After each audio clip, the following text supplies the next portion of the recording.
โอ้ไปไทยเฮ้ยสิเมื่อต่างประเทศแต่บ่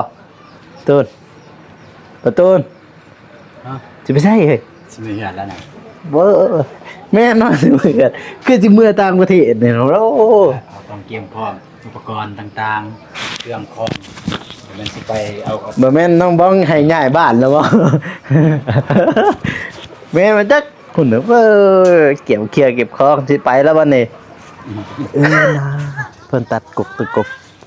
ตะกบได้ว่าเนาะอยู่นี่เนาะโธ่นี่แหละเฮือนน้องอำพรพี่น้องไว้อีกวันโธ่อยู่เฮือนว้ายขายแล้วบ่กาแฟนะ ขายแล้ว ขายแล้วโลเท่าไหร่วันนี้มือขาย 20,000 3,000คิดว่า17,100พี่น้องเลยบ่แม่นเนาะคิดว่าสิมีข่าวดีบ่เห็นเพิ่นตัดต้นใหม่ต้นตอก ว่าสิตัดอันนี้แบบว่าสิกางเต็นท์บ่ เนาะ ใจเด้ น่าตกใจอยากมีงานนะครับ มีงาน เอ้ย เห็นว่ากุกตัด คอบ่จังซี่เซ็ตบาทเนี่ยโอ้ มีข่าวดีมาจากเนาะ สู่คอน้องเพิ่นบ่โกอกหัก อี เลย อี ครับ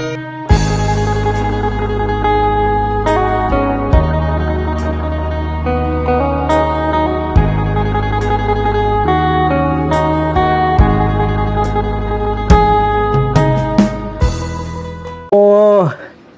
ไปไทยเฮ้ยสิเมื่อต่างประเทศแต่บ่ตูนประตูน ฮะ สิไปไทยเฮ้ย สิมีเหือดแล้วนะ บ่แม่นอนสิเมื่อคือสิเมื่อต่างประเทศเนี่ยเนาะโอ้ เอาต้องเตรียมพร้อมอุปกรณ์ต่างๆเครื่องคอมเดี๋ยวมันสิไปเอา บ่แม่นน้องบ้องให้ย้ายบ้านแล้วบ่ แม่มันจักคุณเด้อเก็บเคลียร์เก็บของสิไปแล้วบัดนี้ สบายดีเด้อพี่น้องเด้อ ไปดีเด้อ ถือมือเฮือน เอาบ่กูว่าสิไปเยี่ยมน้องพรเด้อ ก็สิไปจักเป็นจะได้ไหลกินฮอดเลยโดนแล้วบ่ได้มาหานี่ แต่พออยู่กับบ้านไหน ฮะ อยากไปกับบ้านนั่นไหน เนาะ ผู้หญิงเป็นเพศที่อ่อนนะ เห็นบ่ พี่น้องเอ้ยบาดนี่ต่อจาก EP ที่2แล้วพี่น้องเอ้ยทางนี้ก็เบิ่นหนาวหรือว่าทางนี้นี่ เด้อไปหาน้องอภรกันไปลงไปเลยไปได้เฮ้ยพี่น้องเอ้ยเนาะกับสบายดีเด้อพ่อแม่พี่น้องเนาะบ่ว่าสิอยู่ภายในหรือว่าต่างประเทศก็ยินดีต้อนรับเข้าสู่ช่องบาวโกชนบทสปปลาวพี่น้องเอ้ยมื้อนี้ก็สิไปหาน้องอภรเพิ่นอยู่เฮือนอยู่ซ่านบ่ได้พี่น้องเอ้ยว่าพายุเข้าแนวทั้งอันนี้ไปเด้อเฮ้ยตูนไปอ้ายไปหาน้องอภรเฮ้ยหาได้เอาโทรศัพท์ iPhone นะเฮ้ยอันนี้มีแต่ iPhone เด้อหนึ่งปลายอยู่นี่บ่แต่ iPhone นะบรรยากาศก็ดีพี่น้องเอ้ยฮู้แต่ว่าพายุเข้าทั้งลาวเฮานี่ทางลาวใต้นี่พายุเข้าดุเลยโอ้ยก็พอเท่าดูเลยอยู่โครก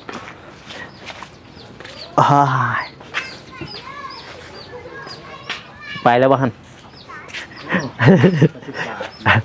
ฝากบ่ไปน้องเอ้ยให้น้องบ้องเพิ่นพาไปหาน้องอำพรนะพี่น้องเนาะไป let's go บ่าวตูนเพิ่นสิออกเดินทางไปก่อนเนาะเพิ่นสิมื้อมีงานอยู่บ้านเพิ่นใช่รถเฮ้ย มีรถ อ่ะ มีรถให้น้องบองไปส่งกันหน่อย อันนี้เอารถคอยไปก็ได้น้องบ้องอีหลีดิ ไปนำกันกันว่าให้น้องพร หรือว่าสิแต่ก็แจ้งรถอยู่เทิงหมดเลย เดี๋ยวจะน้อยน้องบองกลับไปเอากันแล้ว เด็กหน่อยสมัยนี้พี่น้องเอ้ยคิดเรียนตอนยังเป็นเด็กหน่อยก็เคยเรียนแบบนี้คือกันไปหน่อยเนาะบ่ตูนเคยเรียนบ่แบบนั้นเฮ้ย โอ้ยปรมาจารย์ มันรออาจารย์ รับสู้พี่ยังฮอด แม่เนาะเพ่จะได้โกงเขา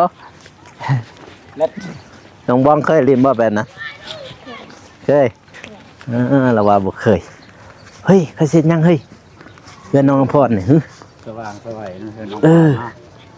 แต่ว่าสิเฮ็ดบ้านใหม่ไว้จักเฮ้ยว่าเฮ็ดเฮือนใหม่ไว้จัก เป็นเรือนใหม่ก็ อืมตัดปกตะกบมาใหม่นี่แม่นมาจักนาเพิ่นตัดกกตะกบกกตะกบได้ว่าเนาะอยู่นี่เนาะ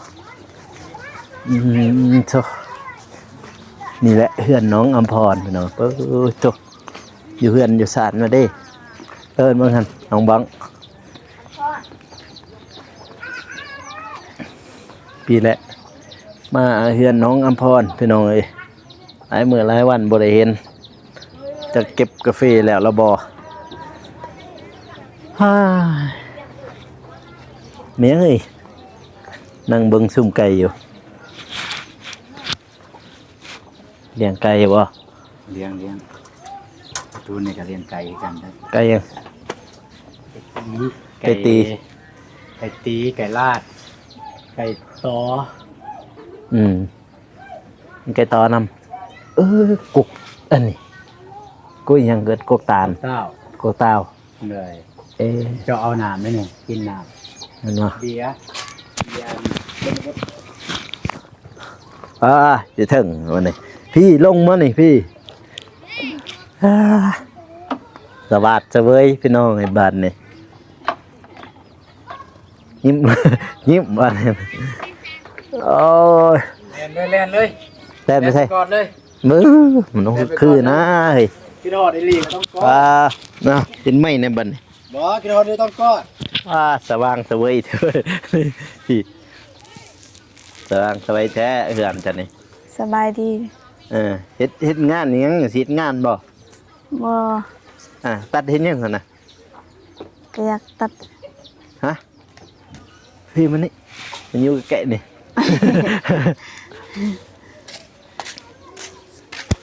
เขาตัดเฮ็ดอีหยังก็ว่าเขาตัด บ่จัก อันนั้นไผเป็นผู้ตัด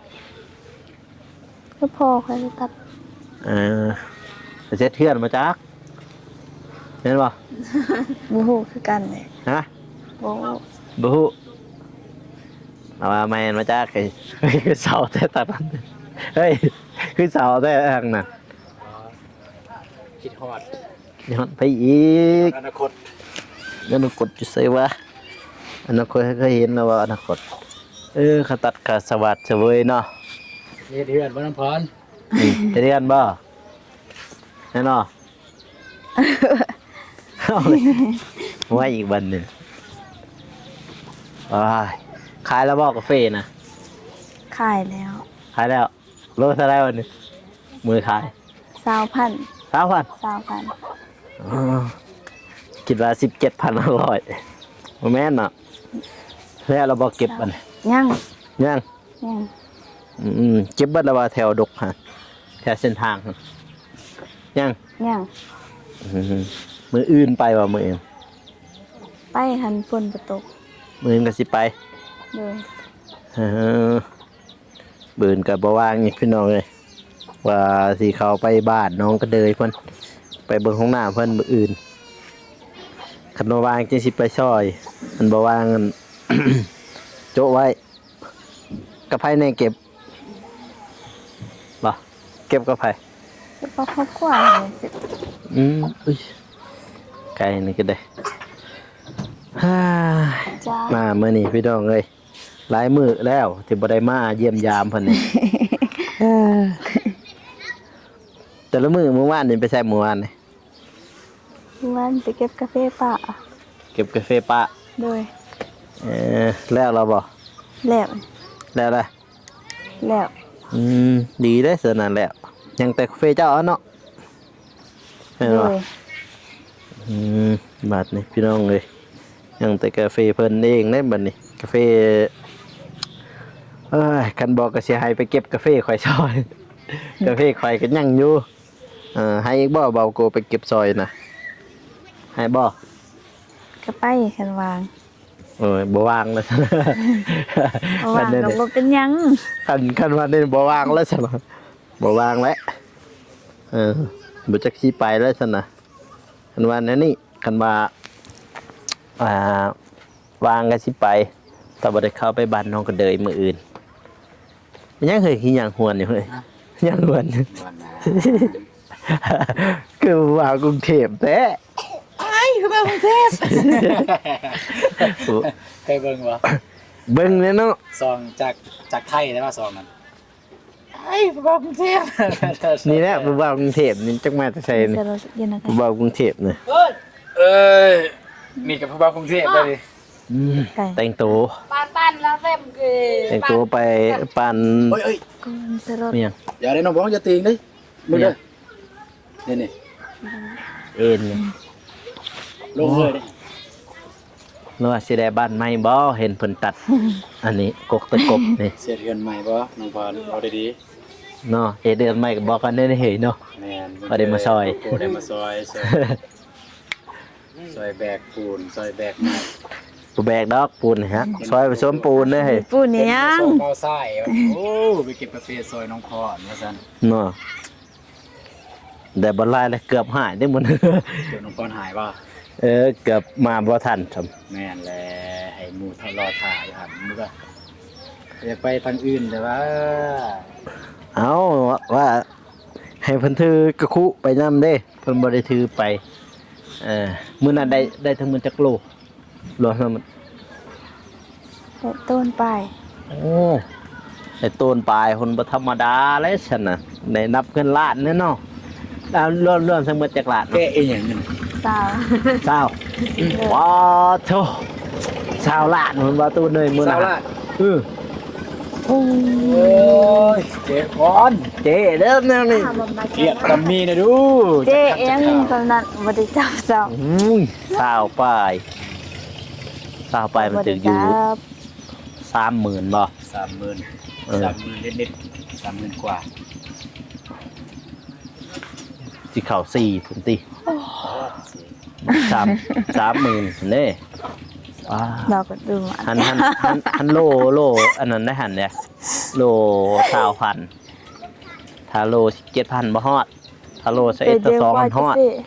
กายอีกจังได๋ว่า40,000พุ่น ที่ละกายเองคือลม ธรรมดาอีกเอิ้นเจ๊อำพรเลยแนวนี้นี่สิได้เอิ้นเจ๊อีกแล้วนั่นมื้อนี้บ่ได้ไปใช้บ่มื้อนี้ บ่ นอน นอน นอนครับ อยากนอนครับว่าติมีแต่นอนพี่น้องเพราะว่าเพิ่นบ่ได้ไปงานมื้อนี้นี่เพิ่นนอนมื้ออื่นไปบ่ ไป ไปทางไหนมื้ออื่นกาแฟ โดยไปเก็บกาแฟ กาแฟตัวเองบ่ โดย เออบัดนี้ก็สิจักสิได้ไปบ่เป็นห้องไอ้มื้ออื่นพุ่นยานเฮาเฮ็ดบ้านน้องกระเดยพุ่นแหละเป็นห้องน้ำเพิ่นถ้าว่าตูนว่างก็ให้เพิ่นไปนำเห็นบ่ว่าตูนไปจะว่ามื้ออื่นนี่กับน้องกระเดย เกิน เออ คือจริง ตัวจริง ยังบอกบ่ได้คนตัวจริง เออ อยาก มันเกิด อยาก จริ ให้ ง มันว่างอะไรมืออื่น สิไปใช้น่ะ น้ำเพิ่น สิไปใช้ล่ะ นะ สิไปใช้ แต่อยากให้มันว่างอ่ะแล้วบ่อยากให้มันเจ็บให้ป่วยนะว่าซั่นละ มันมีเจ็บอีกบ่นั่น เจ็บป่วยก็ว่าบ่ได้ เออถ้าบ่ว่างก็บ่เป็นหยังบางทีไปกับบ่าวซ้ายถ้าบ่าวนงเพิ่นจะได้ก็บ่ว่างอยู่แล้วนะแล้วก็สิไปอัปเดตเพราะว่ายังโบกมันก็สิเอาดินทรายแน่ดินทรายแต่ว่าดินบล็อกมันเหลือแล้ว แต่มีแต่ว่าเบาโกเข้าไปหาเบานุ่งอย่างที่เว้าหั่นล่ะ อือ ก็ให้พาเบานุ่งแล้วก็ถามน้ำเพิ่นมีงบยังมีงบบ่ถ้ามีก็คือซื้อทรายมาเลยแล้วก็ถามรถเพิ่นว่างบ่ถ้าว่างก็โทรหาน้องทรายหั่นเบาทรายหั่น มาเลย2คนบ่ตูนก็สิมารอถ่ายอยู่นี่ มาเฮ็ดให้มันแล้วให้น้องก็เดยเพิ่นบ่แล้วแต่ก็ซ้ำเฮ็ดได้หั่นแหละ ทำให้ได้นะสำในก็เพราะว่าสำในเฮาให้ได้ก็สำนั่นนั่นแหละมื้ออื่นวันที่ยังไง 18 8920เนี่ยเขาบอกว่า20พอมีงานไปปักเซ ไปเฮ็ดหยังพักเส ประชุม ประชุม อืม ประชุมสภาบ่ บ่ไปซุ่มเรื่องกาแฟนี่แหละ อันนั้นช่างเลยบุญบ่แม่นงาน สร้างรายงานกิจกรรมของคาเฟ่บุญคาเฟ่เขาจัดในรายการประชุมแทนห้าน ไม่ดังนะ กาแฟเมนูอาหารป่าเป็นตัวแทนเขาสิไปพูดละอยู่ปอกซี่พ่อพี่น้องคือซึมเสาแท้น้องอภร นอนเนาะ ไว้หากระตื่นนอนบ่แน่นอน โดย กระตื่นนอนน้องเอ้ยฝนตกเด้แต่นี่เพิ่นขยุดงานมื้อนี้หยุดงานบ่ได้ไปไสมีแต่มื้ออื่นเพิ่นก็สิไปเก็บกาแฟเพิ่นพี่น้องเอ้ยถ้าว่างก็สิไปซอยถ้าบ่ว่างก็จึงสิได้บอกพี่น้องอีกตื่มเนาะพี่น้องเนาะทำประตูนเพิ่นก็ถ้าว่างก็สิได้แจ้งตื่มอีกมื้ออื่นพี่น้องเอ้ยเฮ็ดคิดว่าเพิ่นเสียเทือนใหม่บ่เฮ็ดทางอันนี้นี่ตัดต้นไม้ต้นตอกนี่พี่เป็นแปลงนี่สงสัยอยู่เนาะสงสัยจะมีข่าวดีว่าจักบ่บอกกันได้เด้ ค่ะ เนาะแม่นมีข่าวดีบ่สิมีข่าวดียัง เอายันว่าเสียเทือนเฮ็ดซ่านเด้ตัดต้นไม้ต้นตอก บุญมีงบดอก ตัดต้นไม้ต้นตอกจักโมงนี่เฮ้ยโอ้โห4 โมงแล้วว่าสิเข้าไปบ้านเบานุ่งอีกได้จะหน่อยนี่เอาไปเยี่ยม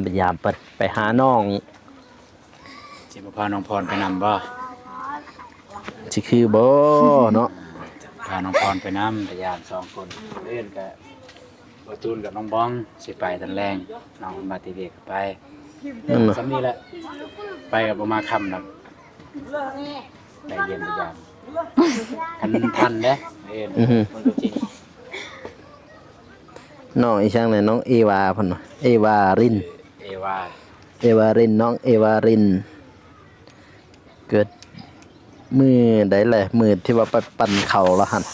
3 โมงพี่น้องเอ้ยจักได้ทั้ง36ท็อปทั้งหมดพี่ที่ว่าเพิ่นสิได้เฮือนใหม่ได้เฮ็ดบ่เห็นพันทางอันนี้ทางตัดต้นไม้ออกต้นตะกบเพิ่นทำไมทางนี้คือว่าหลายชนะต้นตะกบเนาะโถพี่น้องมีแต่กาแฟบ้านน้องอภรเนี่ยเต็มไปด้วยกาแฟพี่น้องผู้เจ้าตากกาแฟโถสอนผู้เพิ่นมีกาแฟเด้น้องอภรก็ขายเบิดคนน่ะพอดี20 ล้าน20 ล้านก็30,000ปลายก็40,000พุ่นโล20,000เพิ่นขายกันแต่วันนี้ก็ยังบ่ทันได้เบิดแต่เพิ่นว่ายังสิได้ไปเก็บต่ออีกไปบ่าวตูนเห็นน้องบ้องเพิ่นกอดกกเซาแล้วน่ะสิไปสิรับมีจังเกินนอนกอดกกเป่าทางนี้นอนกอดกกเซาทางนี้นี่บ่แม่นกกเป่าได้ทางนี้นอนกอดกกเซาไปเดินทางมา เดินทาง เดินทางเลยนี่กลับเลยนี่บ่มีหยังแน่มื้อนี้มาอัปเดตซื่อๆพี่น้องเลยคิดว่าสิมีข่าวดีบ่เห็นเพิ่นตัดต้นใหม่ต้นตอก ว่าสิตัดอันนี้แบบว่าสิกางเต็นท์บ่ใจเด้ น่าตกใจอยากมีงานนะครับ มีงาน เห็นว่ากุกตัด คอบ่จังซี่เซ็ตบาทนี่โอ้ มีข่าวดีมาจากเนาะ สู่คอน้องเพิ่นบ่กอกหัก เฮ้ยมาเลยตกเลย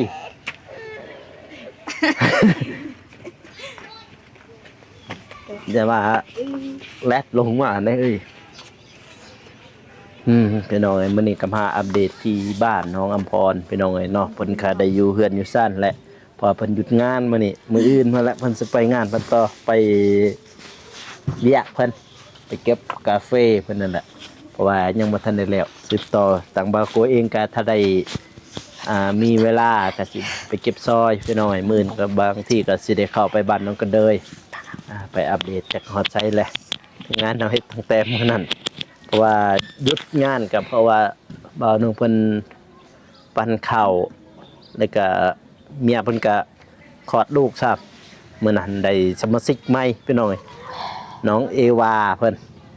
มื้อนี้สิได้กลับได้มื้อนี้ได้ โดยเดินทาง กลับ ปลอด ไป ภัยเด้อ บ้านบ้าวตูนนั่นแหละ ไปเบิ่งเพิ่นได้ข่าวว่าไปเก็บกาแฟบางทีก็สิเข้าไปบ้านอนุ่งเลยบ้านเบาอนุ่งเลยน้องเอ้ยไปน้องเอ้ยเมื่อก่อนเลยน้องบ้องเมื่อก่อนให้บาตูเพิ่นขับรถ บ๊ายบายนะบ๊ายบายพี่น้องเอ้ยบายบรรยากาศในหมู่บ้านเนาะพี่น้องเนาะวันนี้ฮะบอตูนเพิ่นขับรถให้เฮาอย่าเฮ็ดเด้อไอ้ส้มกวนเขาพอดีบ้าวุ่นเด้อเฮาบ่ได้เมื่อเด้สิบ้านก็เต็มไปด้วยกาแฟเนาะพี่น้องเนาะปูดโตเขาตากกาแฟว่าเป็นกาแฟที่เขาเจ้าบดแล้วก็มาตากพี่น้องเอ้ยบ้านห่างโอ้โตอู้มุน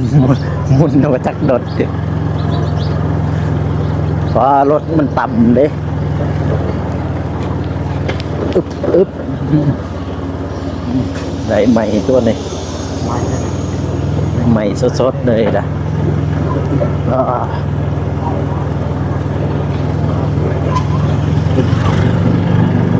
ไปเดินทางกลับ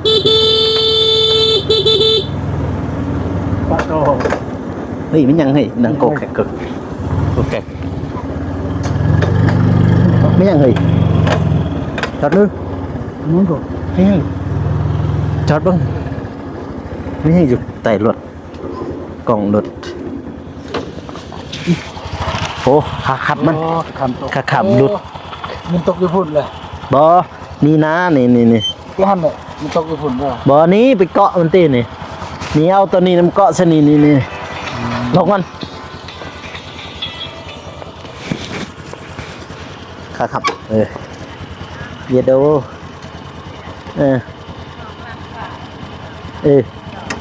จะเนี่ยโอเคไปได้เลยไปถืออันนั้นเด้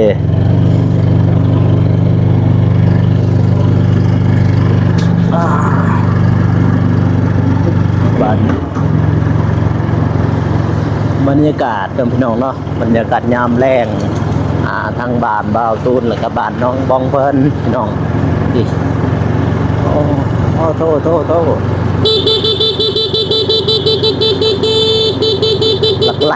หลักไล่นะ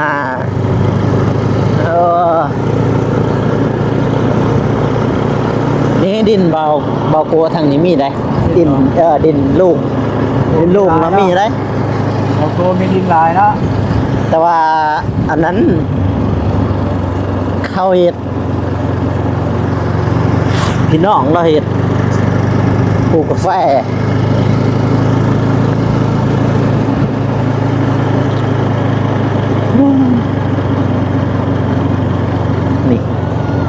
นี่ก็หอดบ้านบ้าตูนพี่น้องเลยทางเนี่ยเมื่อเช้านี่มากกับไผเฮ้ยบางบาพลไปเอาบ่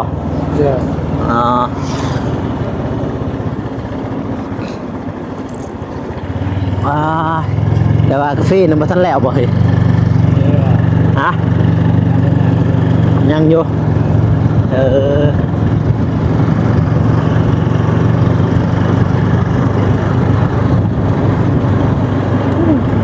หลายแท้กะตีบาทครับพี่น้องนี่ยิงกีฬายำแรงบริทมต่อแล้วบ่อันนั้นดิน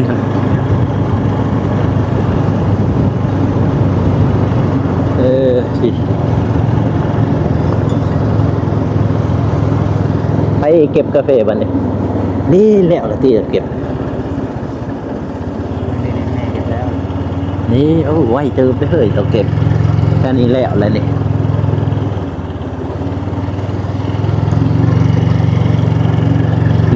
กันยังนี่แคมทางจะกกดกโอ้ยครับ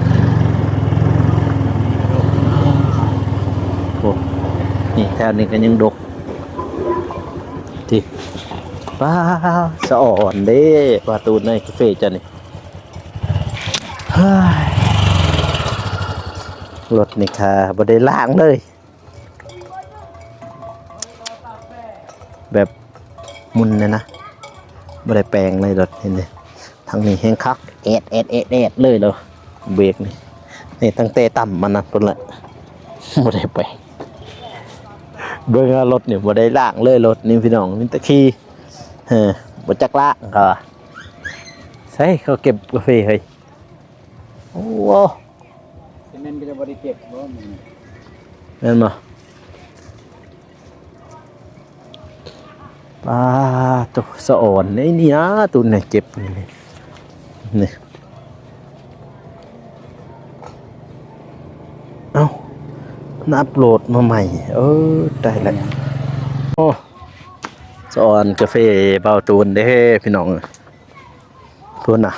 ตะกกดกอู้ป้ากระดกเละคอยสะอ่อนยังแต่ฮู้ว่าเป็นยังคอยจึงสะอ่อน ตอนนี้ หนึ่งมันไก่เฮือนตัวมันไก่คือเฮาผู้แต่นี่ห้าพวกผู้ขึ้นผู้น้อยนั่นพุ่นดูบ้านไหนขึ้นตะเดียวพูนไปพุ่นโอ้ยสัญชาสิไปเก็บอีกนี่ใกล้ๆอยู่กับบ้านนี่สบายไปเก็บไปหยัง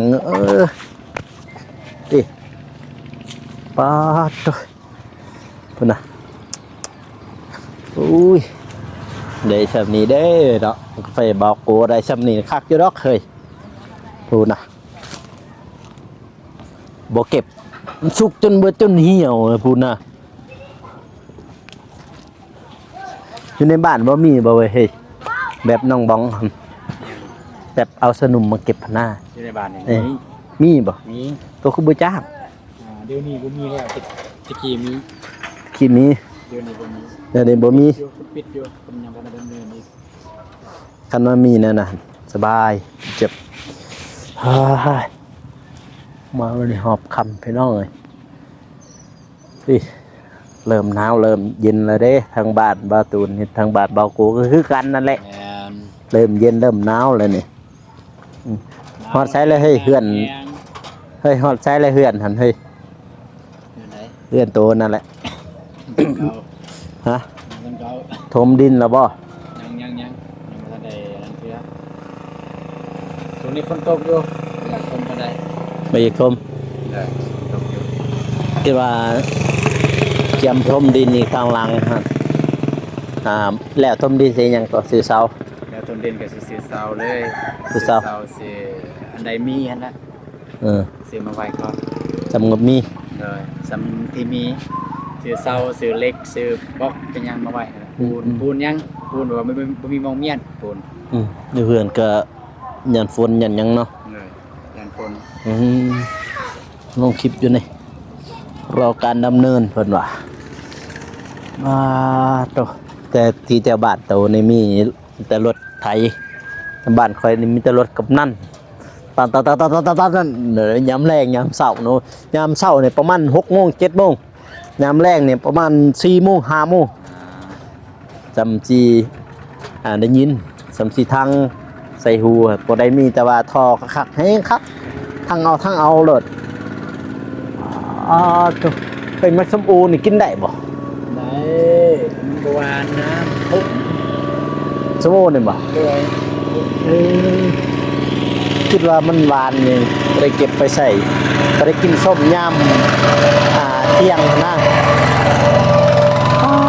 ตัวเจ้ามาแต่เก็บกาแฟพี่น้องสะอ่อนคือทางบ้านบ่อตูนนี่ก็แม่นนะพี่น้องแต่มีดินหลายก็มีซ้อนกาแฟหลายก็ได้หลาย